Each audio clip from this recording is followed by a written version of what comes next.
Hello guys. तो मेरी आज की स्टोरी एक मुर्दा घर पे होने वाली है जहाँ पे एक जॉब वैकेंसी थी। तो यार इस स्टोरी को स्टार्ट करने से पहले मैं आप लोग को एक संवैधानिक चेतावनी दे दूं कि इस स्टोरी के सभी पात्र वास्तविक हैं और इसका किसी भी व्यक्ति वस्तु स्थान से कोई भी संबंध हो सकता है। तो अगर आप स्टोरी को सुन रहे हैं तो अपने रिस्क पे सुनिएगा। तो चलिए यार स्टोरी स्टार्ट करते हैं। 35 साल तक मुर्दा घर की चौकीदारी करने के बाद चाचा आज रिटायर हुए, लेकिन इतने साल के बाद भी चाचा को कोई रिप्लेसमेंट नहीं मिला। बहुत मुश्किल के बाद एक लड़का मिला जिसका नाम दिलीप था। वह मुर्दा घर की चौकीदारी करने के लिए तैयार हो गया। जॉब हैंड ओवर करते हुए चाचा ने उससे कहा था कि यहाँ जो भी दिखाई दे और सुनाई दे वह सच नहीं है।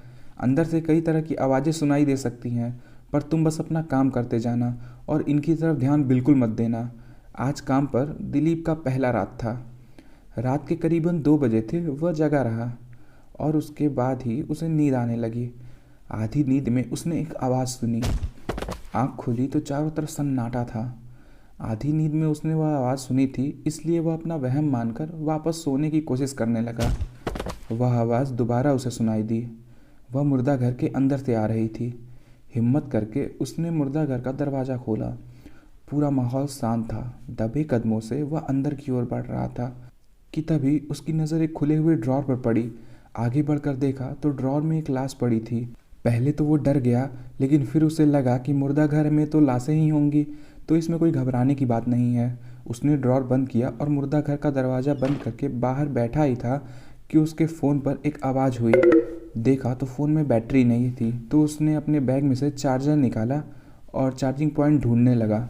वो मॉर्ग के अंदर उसे एक चार्जिंग पॉइंट मिला, तो दिलीप अपना फ़ोन चार्ज पे लगाकर दरवाजे की तरफ आगे बढ़ा ही था कि उसके फ़ोन पर एक घंटी बजी। उसके फ़ोन की घंटी ने मुर्दा घर के शांति को तोड़ दिया। फ़ोन उठाया तो दूसरी तरफ से एक आवाज़ आई, एक कंबल दे देना। और उसके बाद फ़ोन डिस्कनेक्ट हो गया। दिलीप ने जब उस नंबर पर फ़ोन किया तो उसे अपनी आंखों और कानों पर विश्वास नहीं रहा, क्योंकि वह मुर्दा घर के अंदर रखे हुए लैंड फ़ोन का नंबर था। और सोचने वाली बात है कि उस समय उसके अलावा अगल बगल कोई भी नहीं था। वह तुरंत दरवाजे से बाहर भागा और दरवाज़ा बंद करते वक्त ना जाने उसे क्या सूझा कि वो उसने अपना कंबल मॉर्ग के अंदर फेंक दिया। पूरी रात इसके बाद और कोई घटना नहीं हुई। सुबह जब उसने दरवाज़ा खोला तो कंबल दरवाजे के ठीक सामने ही पड़ा था, पर वो वैसा नहीं था जैसा उसने कल रात को फेंका था। कंबल समेट कर रखी हुई थी।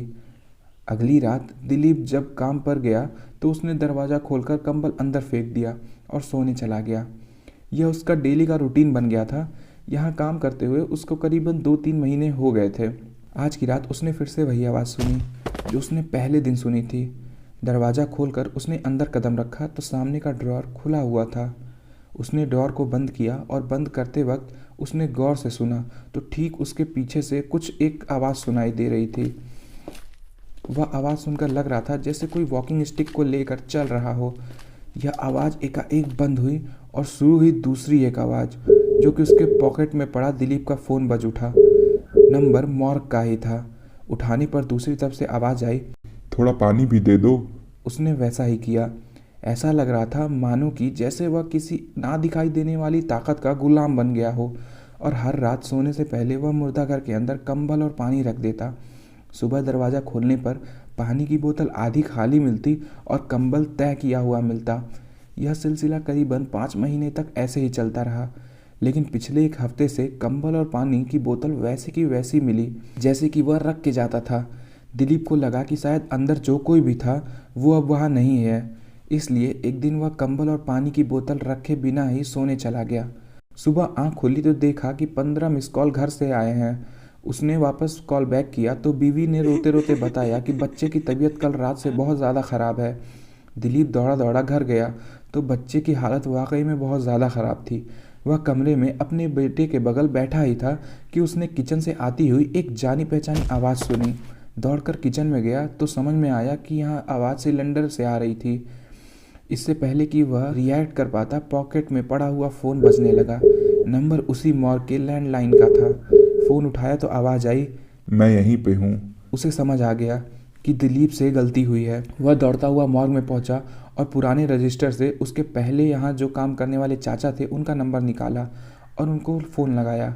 चाचा ने फ़ोन उठाया और दिलीप की सारी बातें सुनी और बाद में केवल इतना ही कहा, आता हूँ। रात के करीबन 10:30 बजे थे।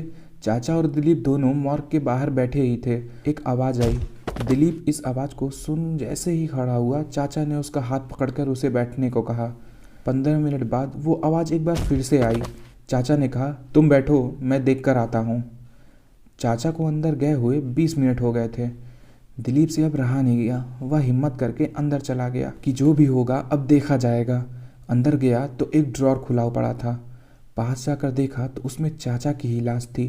कंबल ओढ़े चाचा की लाश को देखते हुए दिलीप को सिर्फ एक ही बात याद आ रही थी, यहाँ जो भी दिखाई दे या सुनाई देता है वह सच नहीं होता है, वह झूठ है। जो भी दिखाई दे सुनाई दे वो झूठ है, जो भी दिखाई दे सुनाई दे वह झूठ है, जो भी दिखाई दे सुनाई दे वह झूठ है।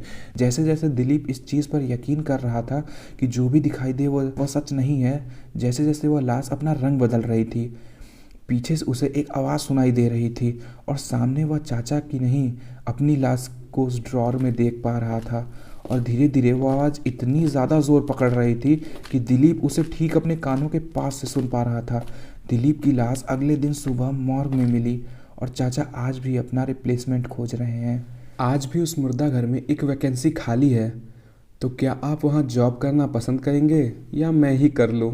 कमेंट में बताइए और मिलते हैं नेक्स्ट वीडियो में।